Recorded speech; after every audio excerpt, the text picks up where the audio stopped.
കോൺഗ്രസ് 66-ാം സ്ഥാപക ദിനവും quit India ദിനാചരണവും സംസ്ഥാനത്തെ വിവിധ കേന്ദ്രങ്ങളിൽ സംഘടിപ്പിച്ചു. തൃശൂർ ജില്ലയിലും വിപുലമായ പരിപാടികൾ നടന്നു.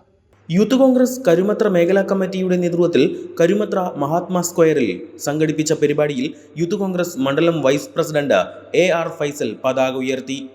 Block Congress general secretary Kuttan Machad ഉദ്ഘാടനം ചെയ്തു. Vinod Madavana, NM Vineesh, James Kundukulam, Shahana Noushad, Justin Panangadan, CO Aloysius തുടങ്ങിയവർ പ്രസംഗിച്ചു. യൂത്ത് കോൺഗ്രസ് ഭാരവാഹികളായ AB Ashiq, Deepa Santhosh, Albin Sibi, AB Sanjay, KJ Ajon, PJ Sharon, NC Akhil തുടങ്ങിയവർ നേതൃത്വം നൽകി.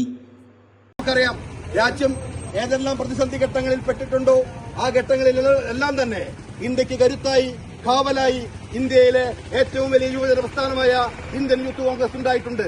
തീർച്ചയായും വരും കാലങ്ങളിലും രാജ്യത്തിന്റെ ഏത് പ്രതിസന്ധി വന്നാലും ഇന്ത്യയിലെ ഏറ്റവും വലിയ ജനാധിപത്യ യുവജന പ്രസ്ഥാനമായ ഇന്ത്യൻ യൂത്ത് കോൺഗ്രസ് ഈ രാജ്യത്തിന് കാവലായി ഉണ്ടാകുമെന്ന് മാത്രം പറഞ്ഞുകൊണ്ട് ഈ സ്ഥാപക ദിനാചരണത്തിൽ പങ്കെടുത്ത മുഴുവൻ സഹപ്രവർത്തകരെയും അഭിവാദ്യം ചെയ്തുകൊണ്ട് നിർത്തുന്നു.